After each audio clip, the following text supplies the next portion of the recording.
Welcome to 5 Points of Articulation, where I review action figures and then articulate 5 points to help you decide if you want to add that figure to your collection. The 5 points I discuss are packaging, presentation, posability, playability, and price. I'm Jason, and if you enjoy my content, please like, share, subscribe, do all the YouTube rigmarole. When Hasbro announced a Super-Villains specific collection of Marvel Legends, I was really excited. Was I excited enough to actually pre-order them and make my life easy? Of course not. But after a long search, I finally found them. Well, the ones I'm looking for anyway. Today, we're going to start by looking at the one I'm most excited for, Lady Deathstrike. Starting off with the packaging, and we can see that this is a typical Marvel Legends box. The only real difference is the green and purple motif. We have our Marvel Super-Villains logo down there showing us that this is Lady Deathstrike. And I will say that the box feels a lot more empty than it really needs to. Maybe if they posed this arm slashing upwards, it would have broken up some of that dead space. We do see a picture of Lady Deathstrike on the side and on the back. A lot of cross-thatching in the shading to give it kind of that early 90s look. The hands do look a bit disproportionate though. Like, this hand is clearly closer to us than this one, but this one looks so much smaller. Ah well, it's still nice to see that retro design. With adamantium infused bones and cybergenetic enhancements, Yuriko Oyama pursues a ruthless vendetta against the X-Men and Wolverine in particular. The Build-A-Figure for this wave is the Hulk villain Xemnu, and in addition to Lady Deathstrike, the other figures you'll need are Doctor Doom, Dormammu, the Hood,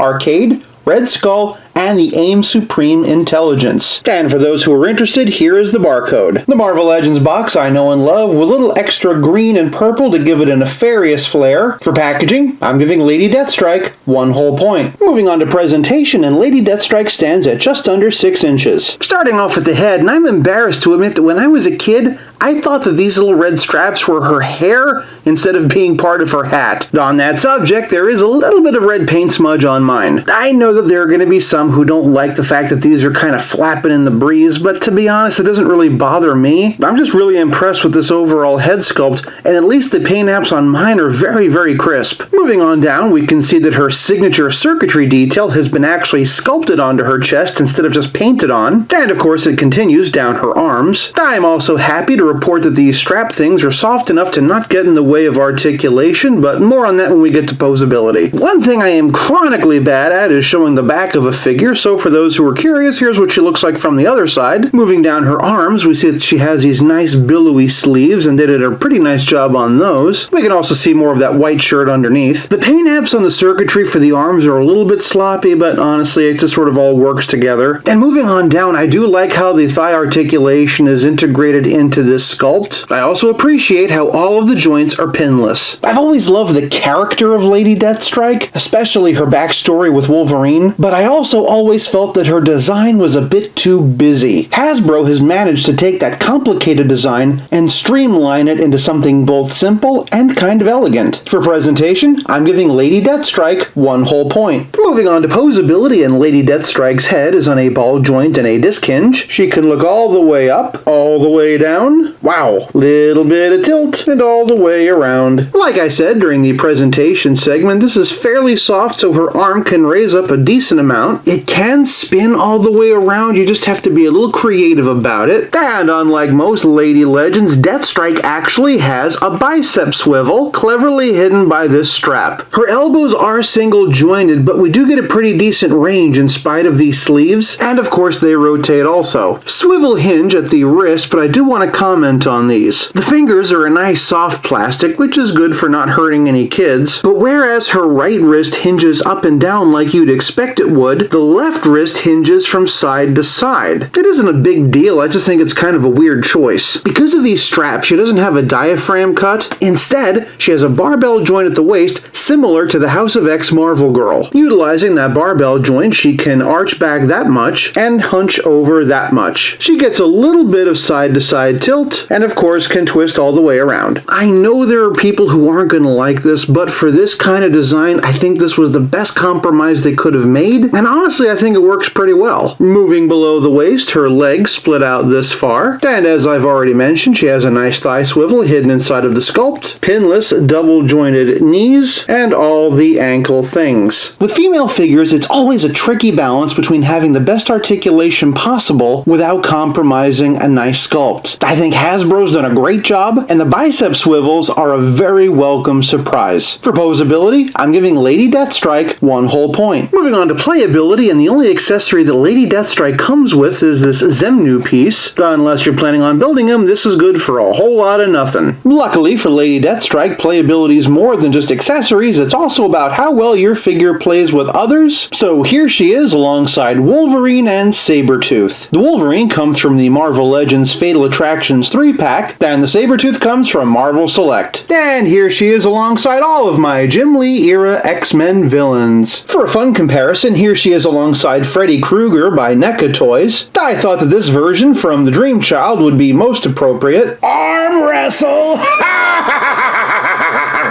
I think I finally found the girl of my dreams! And lastly, for a more Lady Deathstrike specific comparison, here's the new Hasbro Lady Deathstrike up against one made by Toy Biz in 1996. Even though she doesn't come with any accessories or play features, this figure is the perfect complement to your 1990s X-Men collection. For playability, I'm giving Lady Deathstrike 1 whole point. This leaves us with nothing left to discuss but the price. Depending on where you get her, Lady Deathstrike will cost you between $20 to $25.